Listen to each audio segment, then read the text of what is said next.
Hello, welcome to the channel, and today I'm going to be going through the entirety of this 2023 WJEC Calculator Allowed Unit 2 Intermediate Tier Maths paper. So I'll be doing this in real time, so we should be able to do it within the time limit. Throughout the video I'll be giving some tips about how to answer the questions and also the techniques involved. So as always with an exam paper, we should always start by reading the front page. As you can see that there are 18 questions totaling 80 marks. I always recommend spend about a minute per mark on a question, and if you start going over that, skip on to the next one and then come back at it at the end. And you should also then have 25 minutes at the end of the paper to look through it. We also got take pi to be 3.14, and we've got some information about what colour pen to use. It is also worth pointing out that you should always check that you are sitting the right paper. Okay, so scrolling down, we have the formula list. So this is common to all the intermediate level papers. We have the formula for the area of a trapezium, and we have the volume of a prism as cross-sectional area times length. So please make sure you hit the subscribe button so you can keep up to date with any other papers that I do and any other maths tips I can give you to help you through your exams. Okay, so the first question is calculate the value of x. So we've got a four-sided shape, or quadrangle, or quadrilateral. So that means that all the sides of the shape have to total 360 degrees. So we're going to start off with 360, and we're going to take away all the other angles. So we can put that straight into a calculator.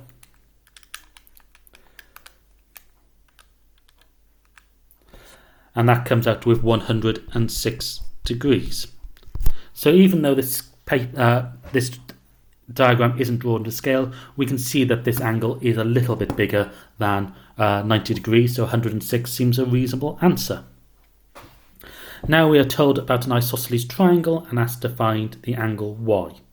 So in an isosceles triangle, two angles have to be the same, and therefore effectively we have another y angle over in that corner. So we can do 180 degrees, take away 78, which will give us 102 degrees, and then because this remaining 102 degrees is split equally between these two angles, we can do 102 divided by 2, which is 51 degrees.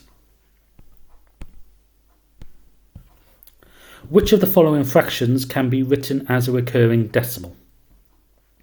So again, you could go into a calculator and put 1 over 2, 1 over 4, 1 over 6 and just see which one's the recurring number. Or we can look at this and go, this is 0.5, this is 0.25, this is equal to 0.1, this is half of 0.25, so this is 0.125, therefore the answer is 1/6. And again, if we put this into a calculator, we will come up with a recurring decimal of 1.666 recurring. Okay, which three numbers from the list below are prime numbers? So prime numbers are only divisible by itself and 1. So 27 is divisible by 3 and 9. 31 is a prime number because it's only divisible by 1 and 31. 35, it's got a 5 in it, is divisible by 5. 39 is divisible by 3 and 13. 43 is prime.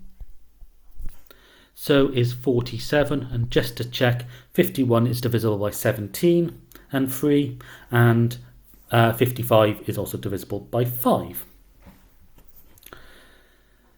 Okay, now we've got 81 is equal to 3 to the power n. Find the value of n. So we're looking to what power we need to raise 3 by to make 81.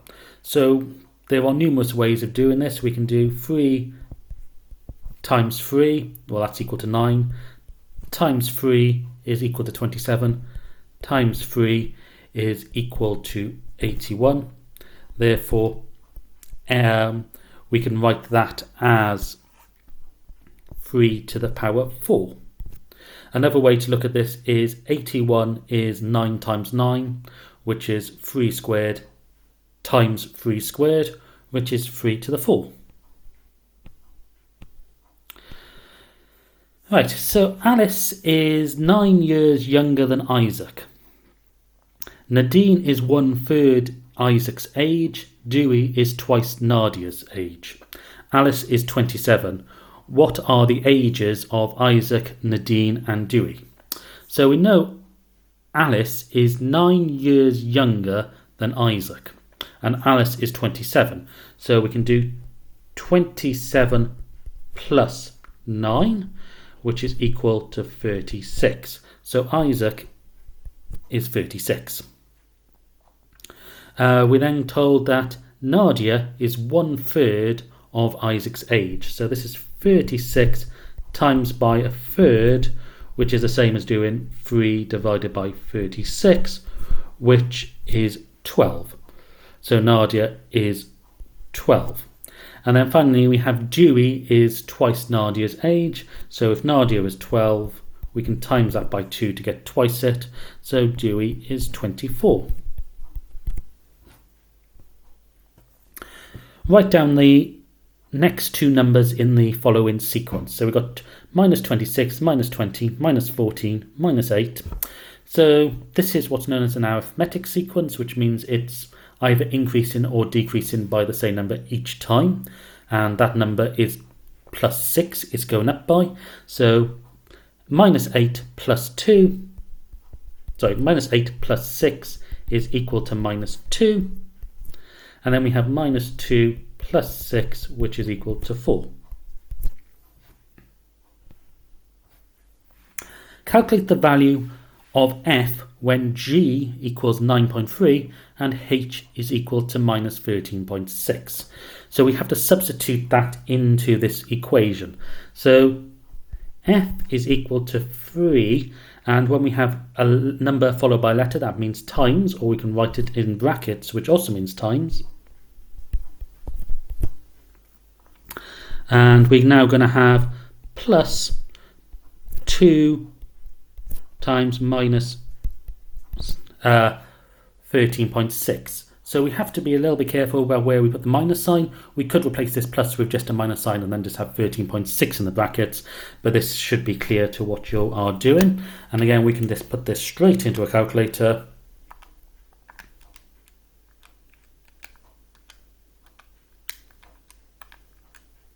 Which gives an answer of 0.7.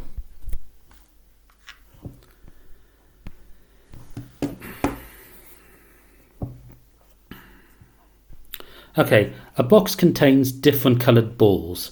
Some are red, some are blue, and the others are green. And then we get given the total in this graph. Draw an accurate pie chart to compare the number of balls in the box.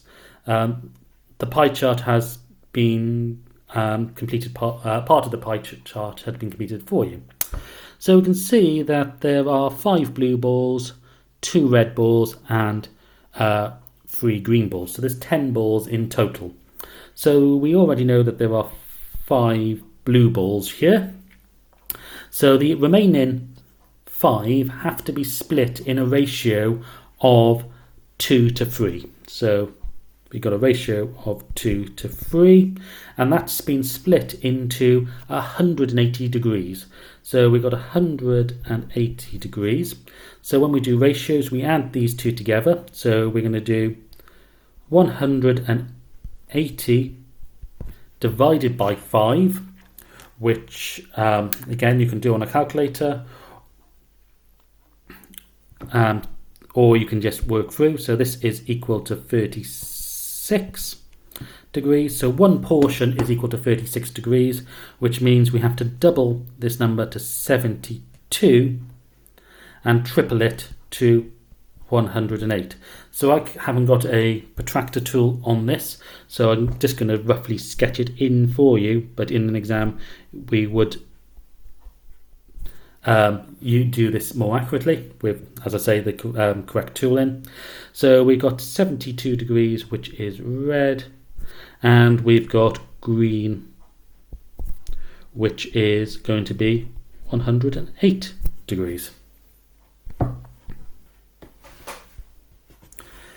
Okay, so now we got the letters A, B and C describe 4 different events. So A is refers to a 6-sided dice is thrown and a 4 is thrown.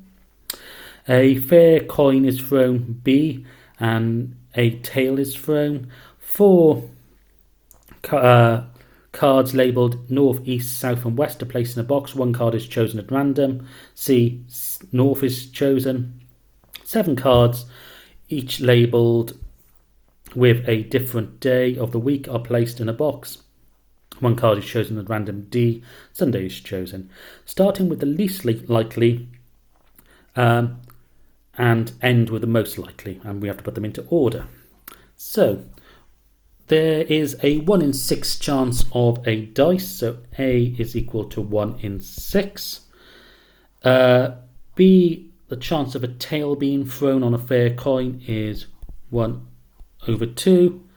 C, a card is drawn from 4, so this is 1 in 4, and D is equal to 1 in 7 because it's 7 days of the week. So the least likely is the one with the biggest denominator, so that will be D. Then we have A, C, B.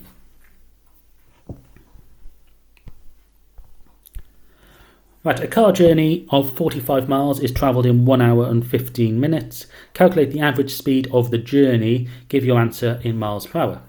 So distance is equal to speed over time. And this is because miles per hour means distance per time. So miles divided by hours. So we know that the speed is got that wrong, sorry. Let's go back. So speed is equal to distance over time. There we go. Same logic applies though. So the distance is 45, and now we've got the time. So they want it in miles per hour. So we need to convert this 1 hour and 15 minutes into a single unit of either hours or minutes. So I'm going to convert it straight into hours. So 1 hour 15 minutes is 1¼ hours, which is 1.525, which then we can put straight into a calculator, which is 36 miles per hour. We could convert this into minutes, so we could put this in brackets, 45 over 75. We then have to convert that back into hours by times in by 60.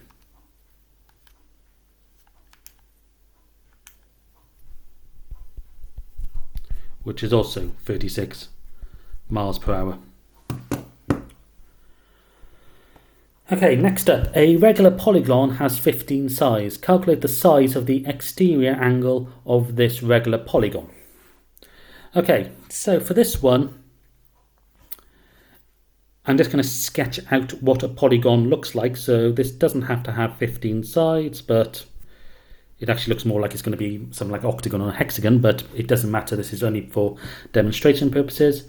And I'm going to put the center of the shape as that dot. And I'm going to mark the external angle as X. So with a polygon, we can divide it into isosceles triangles. And this angle in here is 360 degrees over the number of sides. So in this case, we have 360 over 15.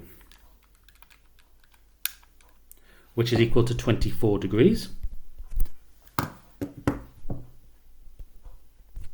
which means these remaining angles are going to be split between it, so we can work out what each of those was going to be. However, there's a little trick we can use. Is if we put another isosceles triangle in here, we now have all of this here will be added up to 180. So I'm just going to call this y, and x. So y plus x is a straight line which is equal to 180. And because we have this y plus y, this is the same as what we have in our normal isosceles triangle with 180 degrees. So we can say that x is actually just 24 degrees. So the exterior angle is always the 360 divided by the number of sides in your regular polygonal shape.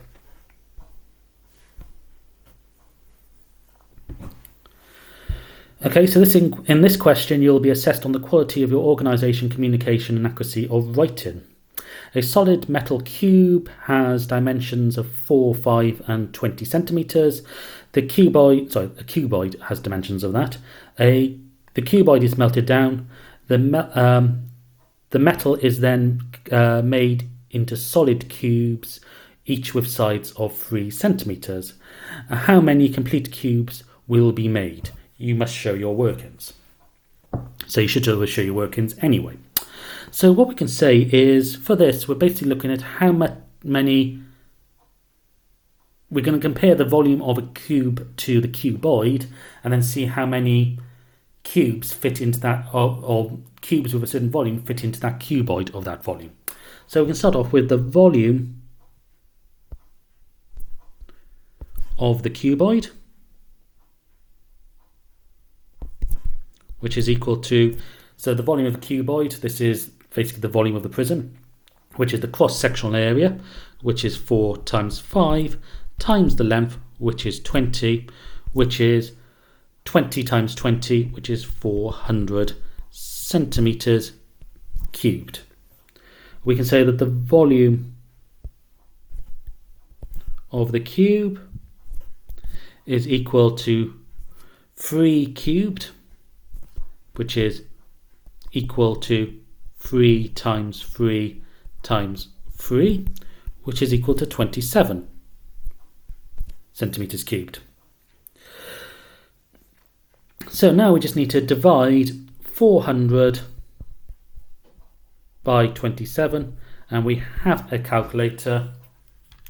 So 400 divided by 27 is equal to 14.81 cubes. However, they want to have full cubes, so the maximum number of full cubes we have is we're going to have to round that down to 14, because we can't ever make 15 cubes out of this initial bar. So we have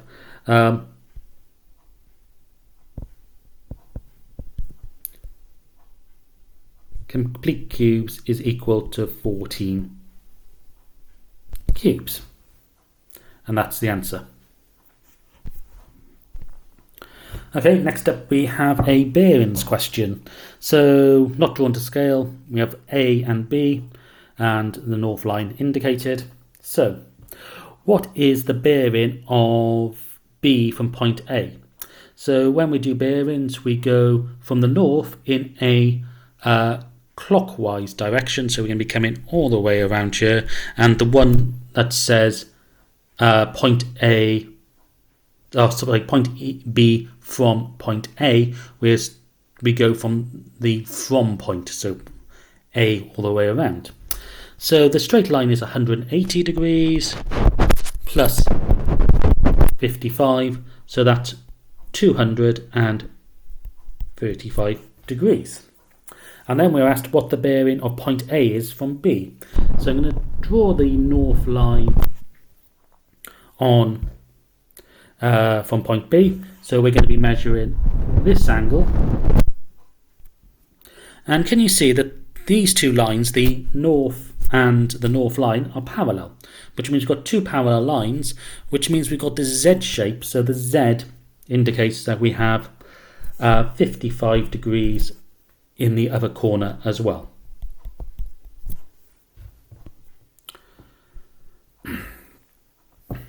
Okay, so next up we have points P, Q, R and S are all 5 kilometers from point X.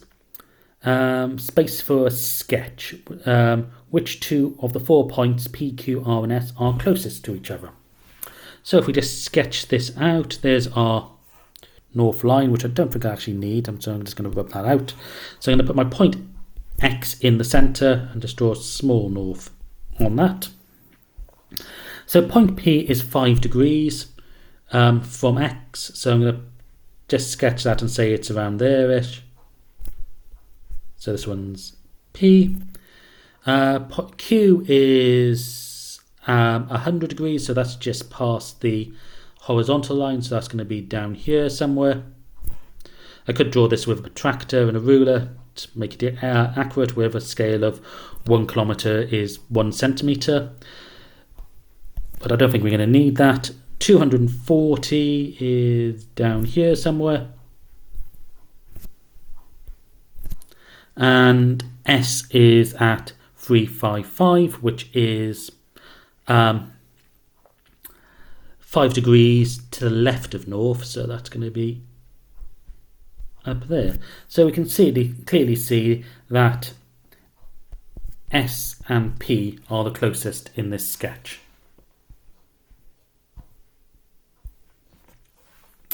Question 10, over halfway now. A bus going from the Welsh to a Welsh Heritage Conference has 43 people on board, of which 38 are students, 4 are tutors, and there is a bus driver. At the conference, each student will attend a session on language, a session on history, or a session on both. All students will attend at least one session. So 18 students will attend both sessions, so the 18 goes in the intersect. 25 students will attend the session on history. So we've already got 18, so we've got 25 minus 18 is equal to 7. So 7 will go into the history part. The tutor and the driver will not attend either session, so we're going to put a 5 in the box. Which means that for the language we have to add 18 plus 7, which is 25, plus the 5 which are outside the box, which will give us 30, which will mean the remaining 13 students will be doing languages. So again, just for completeness, that's 43 minus 13 minus 18. Oh, sorry, we're trying to find the 13. Minus the 18 minus the 7 minus the 5 is equal to 13. One of the people on the bus is chosen at random. What is the probability that that person will attend the session on language? Okay, so there are 13 doing language by itself and 18 doing both language and history. So that's 13 plus 18, which is 31. We know that there are 43 in total, so the probability of language is 31 over 43. Both of those are prime numbers, so we can't simplify anymore. Now we have an equation solver. So we have 7 plus 5 in brackets x minus 2 is equal to 3x plus 8. So first of all, we need to expand out that bracket. So we're going to have 7 plus 5x, because 5 times x. And then we've got plus 5 minus times minus 2, which is minus 10. is equal to 3x plus 8. We are now going to rearrange and bring all like terms to the one side and all the number terms to the other. So I'm going to bring the 5x and the 3x to the same side. I'm going to leave the 5x as the biggest number where it is. So I'm going to go 5x. Because it's plus 3x on the right hand side, when it comes over to the left hand side, the sign changes to make it into minus 3x, is equal to 8. And then the 7 is going to come over and become minus 7. The 10 is going to come over to become plus 10. So we end up with 2x is equal to 8 minus 7 is 1, plus 10 is equal to 11. So x is equal to 11 divided by 2, which is 5.5.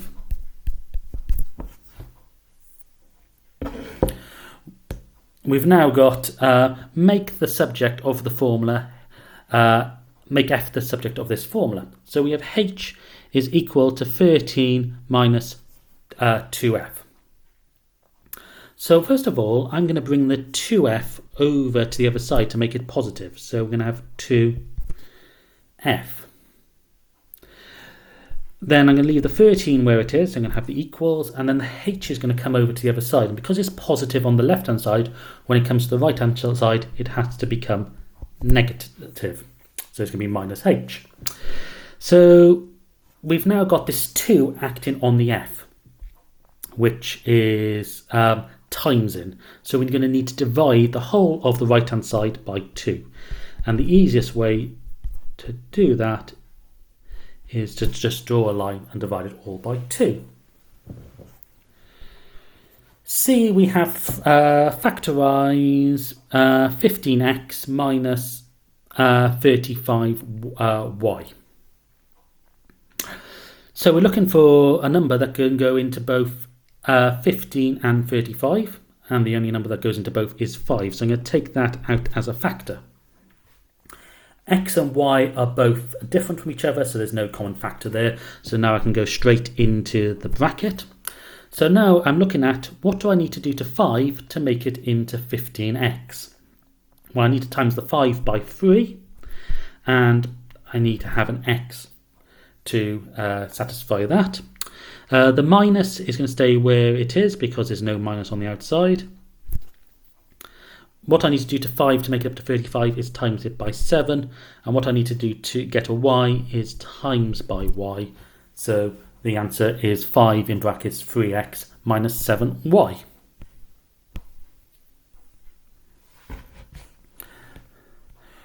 We have now got to another probability question by the looks of it. So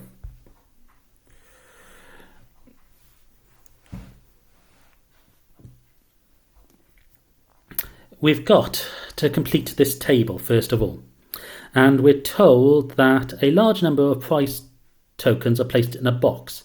The tokens are identified in shape and identical in shape and size. So gold, silver, bronze, and no prize at all. One token is chosen at random from box. The table below shows the probability of choosing a gold prize token and the probability of choosing a silver prize token. So we got told that gold had a probability of 0.02, silver is 0.18, and then complete the table. There are 3 times as many no prize tokens as there are bronze. So let's first work out what the total is. So we're going to have 1 take away 0.02 take away 0.18. So this is equal to 0.8. So this 0.8 has to be split in a ratio of 1 to 3. So we can do 0.8 divided by 4, which is 0.2. So this is one portion of it, and then 0.2 times 0.3 is 0.6. So we can go into this and put 0.2 in the bronze and 0.6 in the no price. And if we add all these up, we should get back to 1. So we got 0.8 plus 0.98, 0.1 or 1. So again, those all add up. So it looks like we're correct. There are 15 gold prize tokens in a box. How many silver prize tokens are there? So we have to work out what the ratio is of 0.02 to 0.18. So 0.18 divided by 0.02 is equal to 9. So there are 9 times more gold than silver. Sorry, more, the other way around, 9 times more silver than gold. So there are 15 gold. We're going to times that by 9. So that's going to give us 135 silver tokens.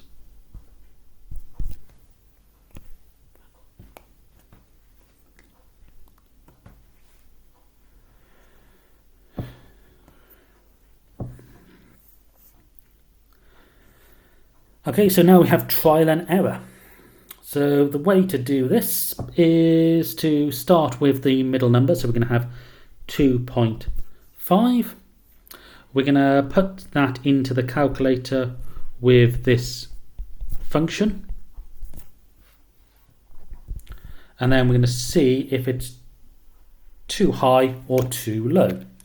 So we always have to be a little bit careful while doing stuff with calculators to make sure that everything is put in correctly and brackets are in the right place.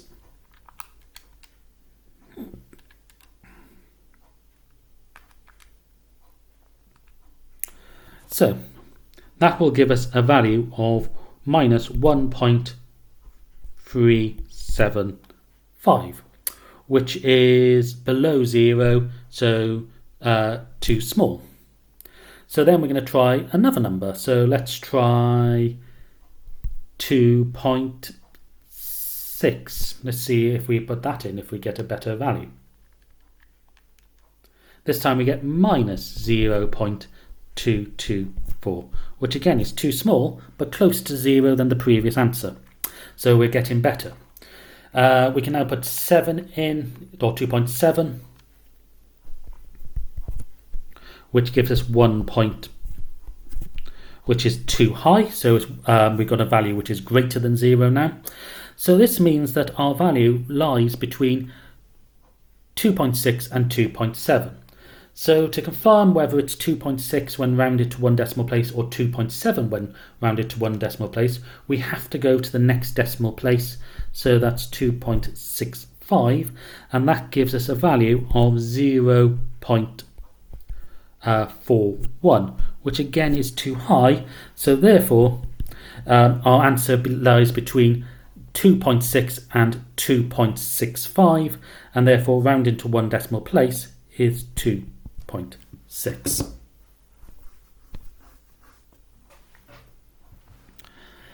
So evaluate your answer correct to 2 significant figures. So again, because this is a calculator paper, we can just go straight onto a calculator, put in the cube root of 154 and divide it by, and then in brackets on the bottom we're going to put 7.9, take away 4.23, take away, add the final bracket, and that gives us 1.55.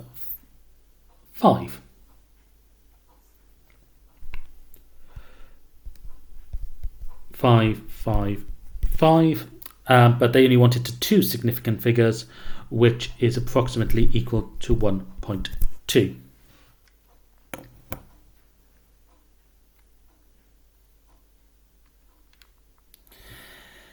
Calculate the reciprocal of 23, give your answer to 3 decimal places. So reciprocal, it means 1 divided by the number, so 1 divided by 23, which is equal to 0.0434. So I'm going to 1 decimal point the more they want, which means that when we write it to 3 decimal places, this becomes 0.043. Circle the correct answer for each of the following. The lowest common multiple of 4 and 6. So we're looking for the lowest number that occurs in both the 4 and 6 times table. So obviously 2, 4 and 6 aren't suitable. Both 12 and 24 appear in both times tables. So 12 is the lowest of those two. Highest common factor. So this time we're looking for a number that will can divide both of 10 and 15. So the answer is 5. Right, so now it looks like we have a trigonometry question. So the diagram below shows AD is a straight line, BAC is 90 degrees, BDE is 90 degrees, and CBE is 90 degrees. AC is equal to 77, BC is equal to 11.3, and BD is equal to 13.1. Calculate the value of x. So this is a right angled triangle. We're looking for an angle, so we're going to use trigonometry. So we're going to label this up as the hypotenuse on the longer side. The side opposite the angle is O, and the other side is therefore A. So we can go through our SOHCAHTOA, so SOH is CAH, and TOA is TOA. So we look for see which one has the letters we need. So we have O, we have H, so we're going to be using the SOH part. So this means sine of x is equal to the opposite divided by the hypotenuse. But because we're finding x, we need to do the sine inverse, or the inverse function. So this is sine to the minus 1 of 7.7 over 11.3, which is equal to x. So if we put that into a calculator, so remember to press shift before you hit the sine button, and also make sure the calculator is set up in degrees.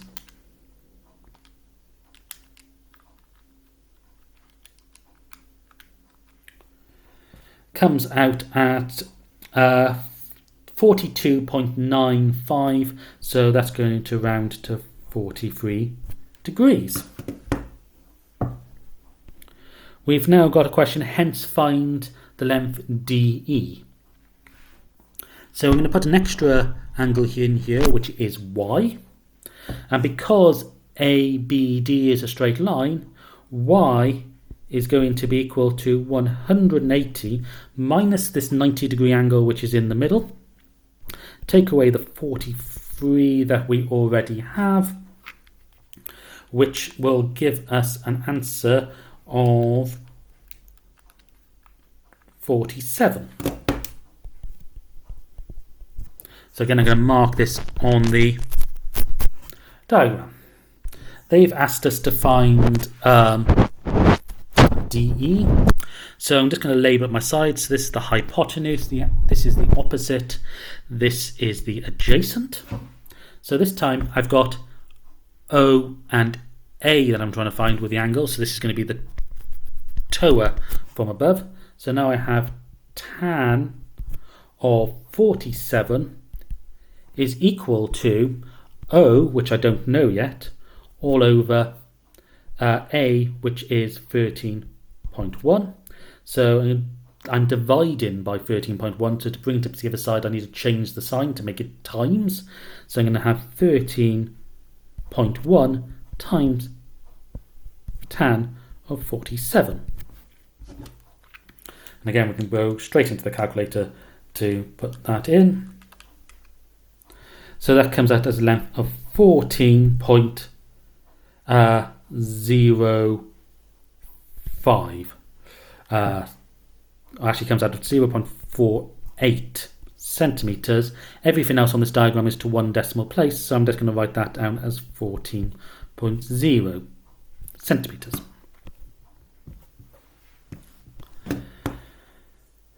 Okay, question 16. A number is decreased by 5% of its value. It is done 4 times in total, each time the value decreases by 5%.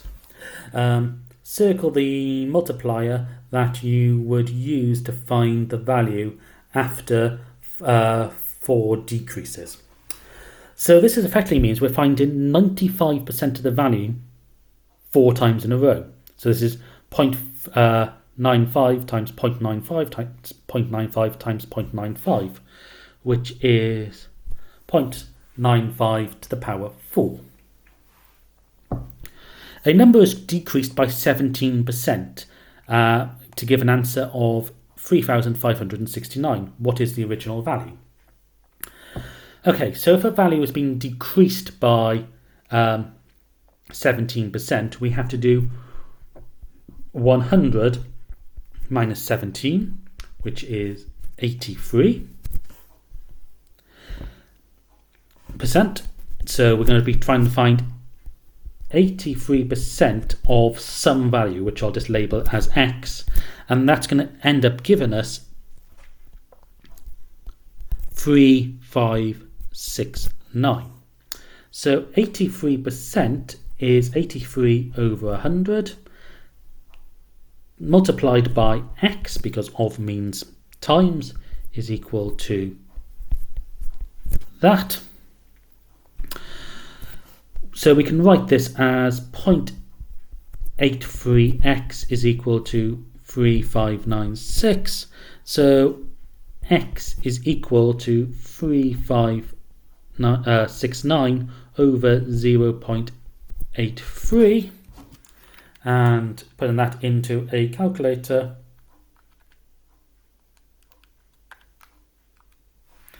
is 4,300, which sounds about right because it's bigger than the original value that we've taken 17% of. And we should have been taken off between 430 and 860, and as you can see, that gives us the right ballpark. Now we have a simultaneous equation, and they want us to solve it algebraically rather than by a graph method. So what we start off by doing is labeling each of these equations up as 1 and 2, and we need to make a common term in each. So I'm going to make the x terms equal. So the lowest common multiple of 2 and 3 is 6. So I'm going to times 1 by 3, which will give us 6x plus 9y is equal to 16.4 times 3, which I'm just going to put into the calculator, is 49.2. Question, I'm going to times equation 2 by 3. So that's going to give us 6x minus 4y is equal to 7.7 times 2 is 15.4. And I'm going to label these up as 3 and 4. So I know because I've got these two similar terms and they're both plus, there's plus 6 and plus 6, I need to take them away from each other. So I'm going to do equation 3 take away equation 4, which will give 0, because 6x minus 6x is 0. I've got 9y minus 4. So minus times a minus goes to plus. So I've actually got 9 plus 4, which is equal to plus 13y.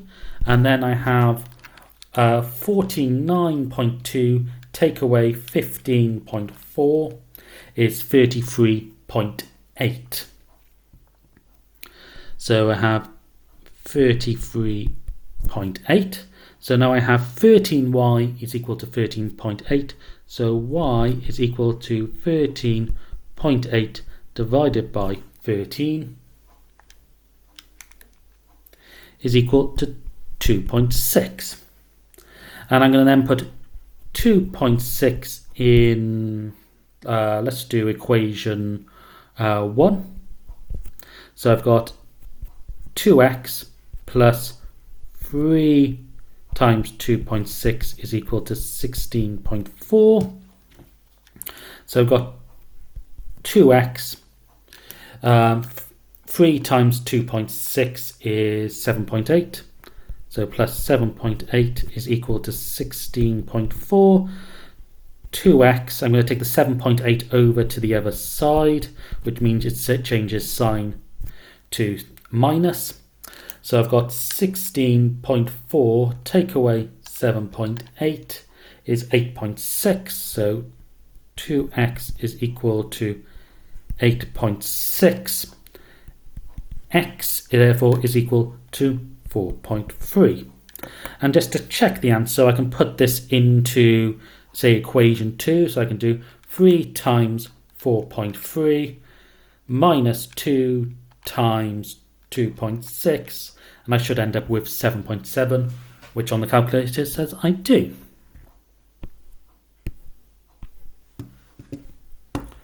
Last question.